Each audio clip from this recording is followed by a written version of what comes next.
Alors, bienvenue sur cette deuxième partie de l'enseignement de Michée. Donc, dans cette vidéo, on va passer à travers le texte rapidement, faire quelques observations, quelques interprétations, tout en réfléchissant à leur arrière-plan historique. Alors, on commence au chapitre 1 avec un oracle de procès. Donc, Israël est appelé au tribunal à faire face à Dieu. Donc, on voit Dieu qui entre en jugement contre Israël et Juda. Et puis, je sais pas vous, mais Michée, j'aime énormément la poésie qui est décrite. Ça commence avec cet anthropomorphisme où on voit Dieu qui sort de sa demeure. Donc, utilisez vraiment leur imagination. Donc, vous voyez Dieu qui sort de chez lui, qui descend, donc comme s'il habite déjà en haut, et puis qui marche sur les hauteurs. Donc, qu'est-ce que vous voyez? Qu'est-ce que vous imaginez? Il est grand. Mais pourtant, ce qui se passe sur la terre, ça l'interpelle. Et puis, il descend, il voit ce qui se passe sur la terre. Il n'est pas trop loin et il s'intéresse à ce qui se passe sur la terre.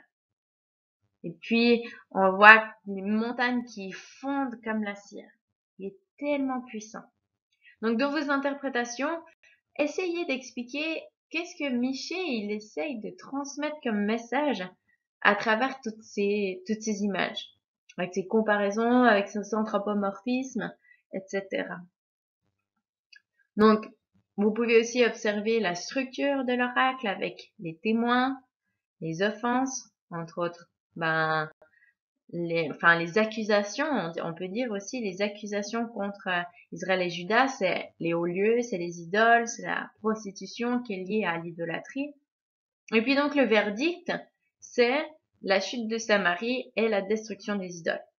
Alors on sait que ces choses, elles vont s'accomplir en 722 avec la chute de Samarie, mais les idoles de Jéroboam, les veaux d'or de de Bethel et de Dan, elles seront détruites seulement à l'époque de Josias, donc plutôt autour de 721. Ensuite, on a une lamentation de Michée sur Juda. Donc là, de nouveau, apprécier les émotions. On voit tellement les émotions de Dieu à travers les émotions du prophète. Et puis c'est ça le rôle du prophète. C'est de partager le cœur de Dieu à son peuple. Ce qui le rend triste, c'est que la plaie d'Israël, leur idolâtrie, elle s'étend jusqu'à Juda. Donc, dans la vidéo d'introduction, on a parlé d'Akab, qui a fait alliance et si on se rappelle, Akab, il a fait alliance avec le roi de Juda, en mariant sa fille Athalie, et ce qui a amené, entre autres, le culte de Baal en Juda. Donc, on peut imaginer qu'il y a encore des restes de cette idolâtrie à l'époque de Michée. Dans cette lamentation, Michée, il va faire énormément de jeux de mots. Donc pour un effet littéraire, bien sûr, très beau, c'est très poétique. Comme en français, on a l'habitude que la poésie ait des rimes. En gros, c'est un peu ce que Michée il va faire des rimes, mais que évidemment, avec la traduction, on perd parce qu'en traduisant, on ne peut pas faire les rimes. Mais si ça vous intéresse, il y a un document dans la section du cours où vous avez la traduction des différentes villes qui sont mentionnées et puis vous verrez l'effet poétique qu'il voulait faire. Par exemple, on a le verset 10, ne l'annoncez pas dans Gath. Et Gath, en fait, ça veut dire, en prononçant le nom Gath, son son, ça ressemble à rapporter ou annoncer. Donc, il dit n'annoncez pas dans annoncer. Donc, regardez simplement le document pour apprécier cette poésie et puis pour voir qu'est-ce que Michée essaye de dire à travers sa poésie. On peut juste simplement observer que Michée, même s'il travaille dans la campagne, il est quand même très intelligent et bien éduqué. En tout cas, il écrit très bien. On peut aussi remarquer qu'il mentionne dans la liste sa propre ville, mais il mentionne aussi Adullam. Alors, c'est peut-être un nom qui est familier pour vous. Faudra revenir à il y a longtemps quand vous avez étudié Samuel. Donc, c'est là où David, il a fui Saül. Alors peut-être que ça suggère un espoir, que ceux qui fuient le mal vont peut-être trouver le salut et la sécurité, comme David a pu le faire. Puis donc cette lamentation, elle se termine avec un appel à la repentance qui pourrait leur éviter l'exil qui va avoir lieu en 586.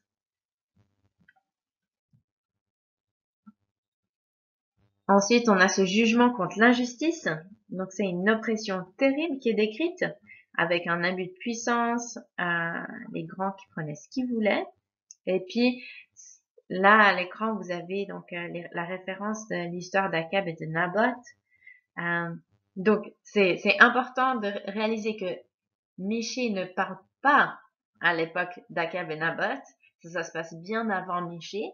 Mais j'ai juste mis cette histoire comme illustration, mais c'est certainement exactement la même situation, le même type de situation qui se passait à l'époque de Michée. Il semble aussi que Michée, il est accusé à cause de ce que lui, il prononce, mais en gros, Michée, il leur dit, mais si vous marchiez dans la droiture, alors vous n'auriez pas de quoi avoir peur de mes paroles. On peut regarder un petit peu le parallélisme aussi. Ça, c'est des choses que vous pouvez observer et interpréter. Donc, on peut juste lire les injures contre Michée. Donc, au verset 6 du chapitre 2, les injures n'en finissent pas. Mais est-ce ainsi que tu parles, maison de Jacob? L'Éternel est-il prompt à s'irriter? Est-ce là sa manière d'agir? Mes paroles ne sont-elles pas favorables à celui qui marche avec droiture?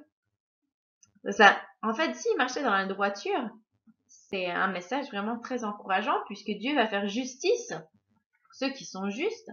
Mais par contre, ceux qui oppriment et qui sont dans l'injustice, eh ben, ils vont faire face au jugement de Dieu.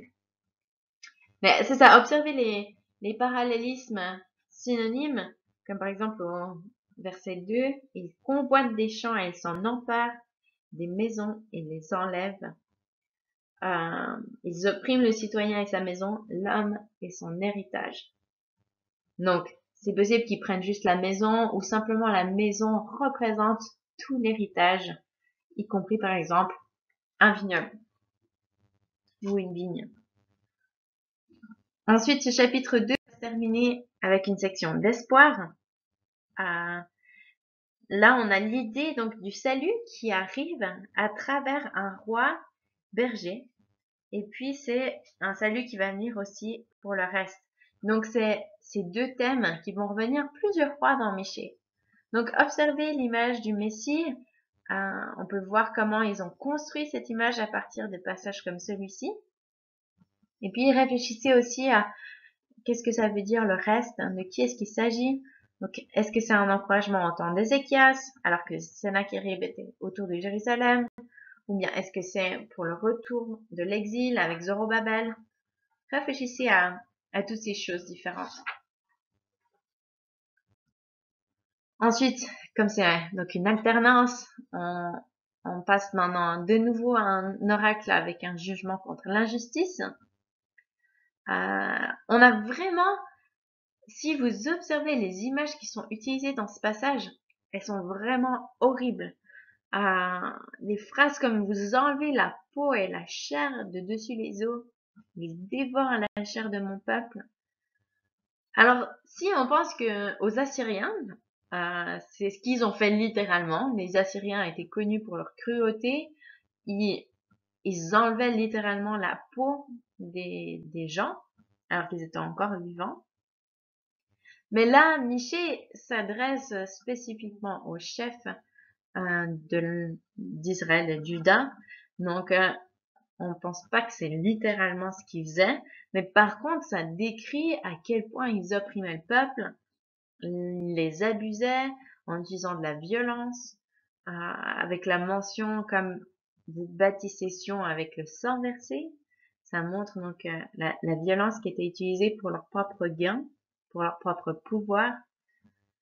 Et puis, donc, on a les prophètes, on a les chefs, on a les prêtres qui sont accusés de corruption, mais il y a une punition qui les attend. dans cette mention que ils vont se couvrir la moustache, ce qui paraît peut-être un peu bizarre pour nous, mais en fait, c'est ce que les lépreux faisaient. Ils devaient se couvrir. Donc, on voit vraiment, il y a une punition qui s'en vient pour eux. Mais pourtant, ces leaders, ces chefs, ces prêtres, ils y croyaient pas, en fait, à ces paroles de Michée, à ces accusations, à ce jugement qui va venir. Eux, ce qu'ils disent, c'est, l'Éternel n'est-il pas au milieu de nous? Le malheur ne nous atteindra pas. Ces leaders, ces dirigeants, ces prêtres, ces prophètes n'écoutent pas Michée simplement parce que, en fait, ils mettent confiance dans le temple. Dieu habite à Jérusalem, c'est évident, il a son temple, on continue le système de sacrifice, donc c'est évident qu'il va nous protéger et il ne va jamais, jamais nous attaquer. Donc on voit de nouveau ce contraste entre Michée qui va devoir avoir un témoignage vraiment qui est très différent des prophètes et des prêtres à son époque. Dans tous les cas, il semble que Michée donc fait une différence dans son temps, vu que le verset 12, c'est celui qui est cité dans Jérémie. Et puis c'est là que Jérémie va expliquer qu'Ézéchias aurait écouté Michée et puis fait des réformes suite à ses paroles.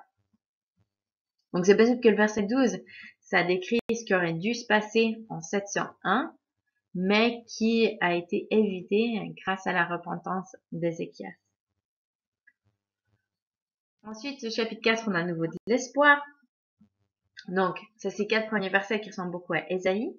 C'est possible qu'ils soient influencés l'un et l'autre. C'est sûr qu'ils travaillent à la même époque. En tout cas, c'est un très très beau passage d'espérance que je vous invite à méditer dessus. Et puis, on a encore cette image du roi berger qui prend soin du reste des brebis, qui les guérit, qui les restaure. Donc, on voit aussi un peu le début de la description du royaume du Messie qui va arriver. Et puis, c'est un royaume qui est également pour les faibles, pour les pauvres, pour ceux qui sont blessés, ceux qui sont dans le besoin. Et puis, ça ressemble quand même beaucoup au message de l'évangile de Luc. Ensuite, dans la suite du chapitre 4, on a l'annonce d'un jugement ou d'un malheur qui arrive. Donc, on a Babylone qui est mentionné, même si à cette époque, Babylone n'est pas vraiment une puissance, c'est juste une province de la Syrie. Mais par contre, si on lit les versets 11 à 14, ça ressemble quand même beaucoup au siège de Jérusalem pendant Ézéchias, avec les nations qui ignorent les pensées de l'Éternel. Quand on lit Ésaïe 36, on voit vraiment le Rabshakeh qui dit oui, mais c'est Dieu qui nous envoie, c'est votre Dieu l'Éternel qui envoie la Syrie pour vous punir.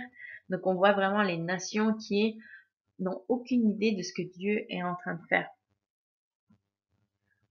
D'autres personnes interprètent ces passages-là, donc à partir du chapitre 4, verset 9, jusque même au début du chapitre 5, comme une prophétie télescopique, donc qui commence avec l'exil, puis qui va arriver, va prophétiser à l'époque des Maccabées, avec la libération sous les Maccabées, puis les 400 ans de silence, même si les Maccabées ça se passe pendant les 400 ans de silence, et qui continuera jusqu'à l'arrivée de Jésus, donc au début du Nouveau Testament. Donc sachez que c'est aussi une des manières que les gens, certaines personnes interprètent ces parties-là. Donc à vous de voir qu'est-ce qui est pertinent pour vraiment ceux qui entendent la prophétie, ceux qui vont la lire plus tard, quel est le message de Michée et surtout qu'est-ce que Dieu essaye de transmettre à son peuple. Donc le chapitre 5, ça commence avec ce passage que les conseillers du roi Hérode dans le Nouveau Testament vont clairement dire que ça parle du Messie et c'est grâce à ça qu'ils vont pouvoir retrouver Jésus ou enfin essayer de retrouver Jésus. Donc cette mention que le Messie viendrait de Bethléem, Bethléem qui est donc la ville du roi David. Au verset 2, ça parle de Dieu qui les abandonne. Donc peut-être ça parle du temps de l'exil, où ils vont se sentir abandonnés par Dieu, ou alors pendant les 400 ans de silence, où il n'y a pas de prophète qui prophétise. Mais dans tous les cas, après il y a de l'espoir qui arrive à travers ce roi qui a un cœur de berger. Au milieu du verset 4, par contre, tout d'un coup, on a comme un changement de sujet de l'espoir au jugement, un jugement contre l'Assyrie, le pays de Nimrod. Mais Dieu, ça reste quand même de l'espoir parce que Dieu va les délivrer de l'Assyrien. Donc, c'est vraiment un encouragement directement si on pense aux menaces de Sennacherib en 701. Et puis, on a ces images de Juda qui est décrit comme la rosée, mais aussi comme un lion. Donc, on a deux images qui semblent assez contradictoires. Donc, à vous de réfléchir, qu'est-ce que ça représente? Qu'est-ce que ça veut dire? La rosée, ça ressemble un peu à cette image de bénédiction, une bénédiction pour les nations. Ça ressemble à ce que Dieu avait dit à Abraham. Mais en même temps, on a le lion de Juda, avec cette image de régner. Donc, ça ressemble là aussi, et oui, c'est Judas qui est décrit de cette manière, mais ça ressemble de nouveau à Jésus quand même. Jésus qui vient pour bénir, mais qui vient également pour juger. Finalement, au verset 9, on a l'annonce d'une purge, une purge contre toutes les sécurités qu'il pourrait avoir autres que Dieu, donc soit les armées, les forteresses, la magie, l'idolâtrie. Et puis, le chapitre 6 commence avec une structure claire d'un document de mise en procès qu'il y avait au Proche-Orient antique. Donc, ça s'appelait en général un rib ou un rib. En gros, quand un roi offensait son suzerain à travers un acte de rébellion, alors le suzerain, il envoyait un document légal qui s'appelait donc un rib, qui signifie procès ou querelle, un cas ou une dispute. Et puis, il était apporté par un messager. Dans ce document, le suzerain, il mettait en accusation son vassal qui s'était rebellé contre le traité de suzeraineté qu'il y avait entre les deux rois. Donc, il y a plusieurs documents de ce type qui ont été retrouvés par des archéologues qui montrent que c'était des procès qui étaient très utilisés dans le monde séculier, donc pas juste par les prophètes. Donc, on voit que les prophètes vont plutôt utiliser une structure connue des lecteurs pour amener un message. Donc, vous connaissez dans la Bible cette image où Dieu est ce suzerain et Israël ou Juda est son vassal. Et là, on va voir que le suzerain appelle son vassal au tribunal pour entendre son verdict après avoir brisé la glace. Donc, à l'écran, vous voyez les différentes parties du rive. Donc, on a les témoins qui sont appelés au verset 1. On a une question qui insinue une rébellion. Et puis, on a les récits du bénéfice passé du suzerain envers le vassal, les différentes choses que Dieu a fait, un rappel évidemment de l'Égypte, c'est toujours important pour les Israélites.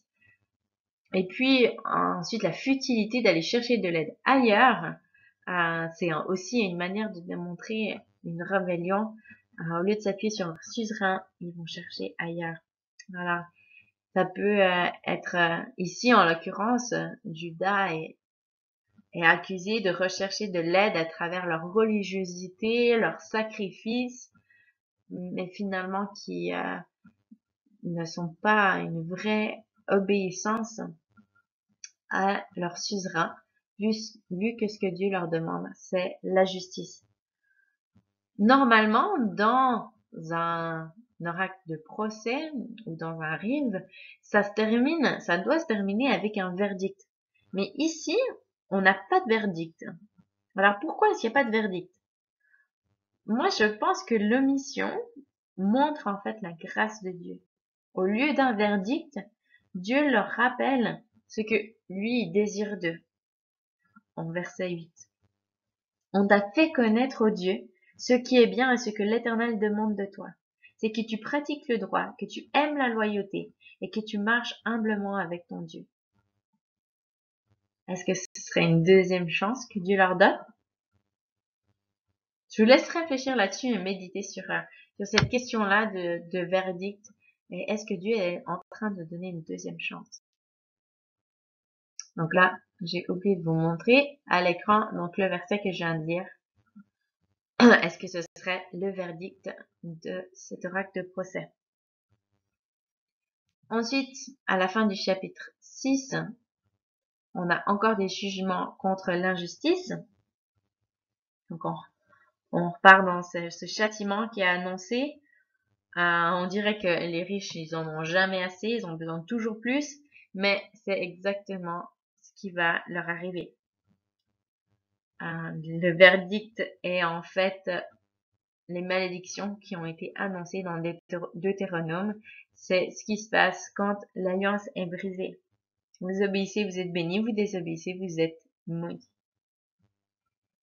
On a la mention d'Omri et d'Akab.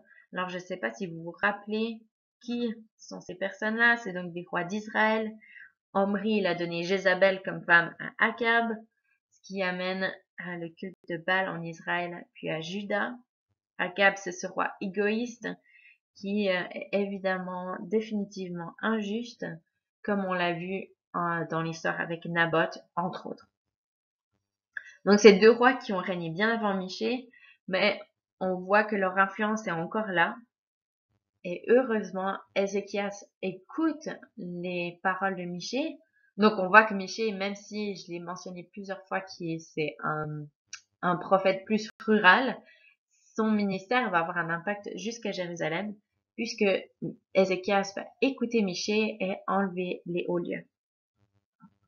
Évidemment, Ézéchias écoute également Ésaïe, et puis on peut dire que c'est un partenariat entre Ésaïe et Michée.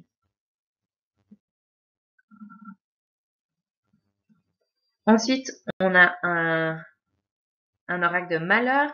Ça ressemble presque à une lamentation, en fait. Michée qui se plaint qu'il n'y a personne qui est juste. On peut compter sur personne, même dans la famille, tellement il y a des mensonges et que l'injustice est répandue. Mais ce qui est un avertissement pour tous ceux qui pratiquent l'injustice, c'est quand même un soulagement et puis un encouragement pour tous ceux qui ont besoin de voir la justice, tous ceux qui sont opprimés, qui sont fatigués de voir toujours les grands gagner. C'est un encouragement de dire le malheur arrive pour ceux qui nous oppriment. L'oppresseur sera opprimé.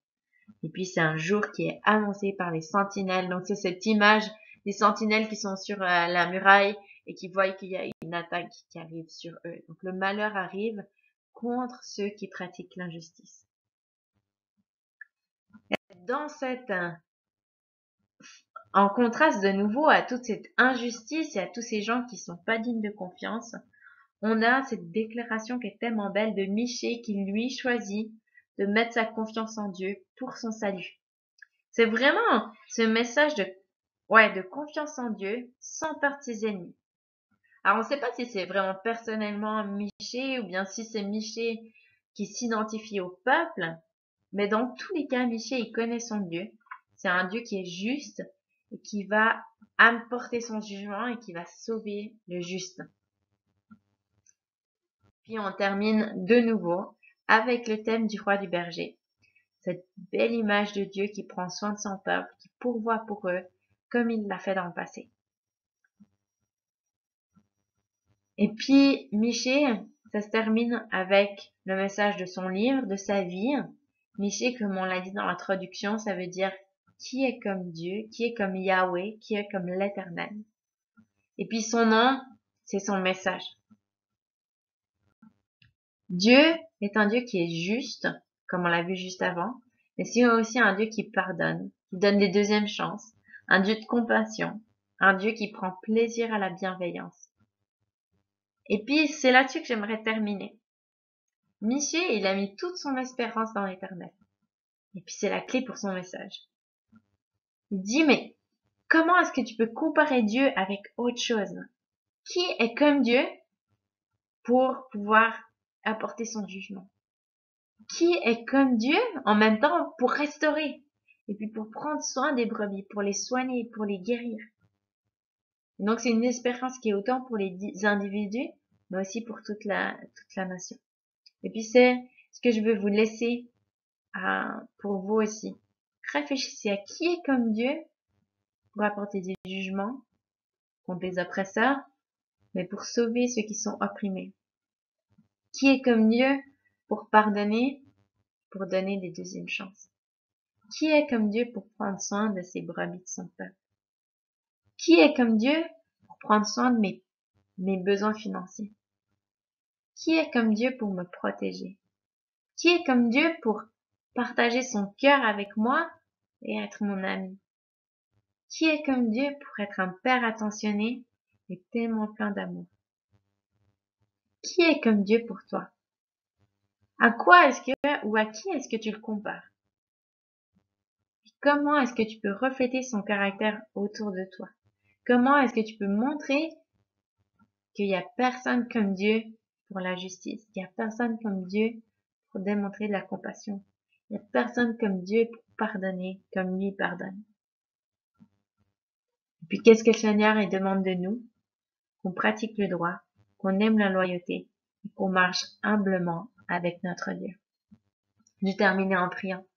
Seigneur, merci pour ce merveilleux livre de Michée. Merci pour ce message où tu nous rappelles qu'il n'y a personne comme toi. Et Seigneur, je prie pour chacun d'entre nous que tu nous renouvelles dans notre révélation de qui tu es et puis qu'on puisse expérimenter qu'il n'y a personne comme toi pour apporter de la justice, qu'il n'y a personne comme toi pour être un Dieu de compassion, qu'il n'y a personne comme toi pour prendre soin de nos brisures et de nos meurtrissures, il n'y a personne comme toi pour nous guérir, il n'y a personne comme toi pour nous pardonner.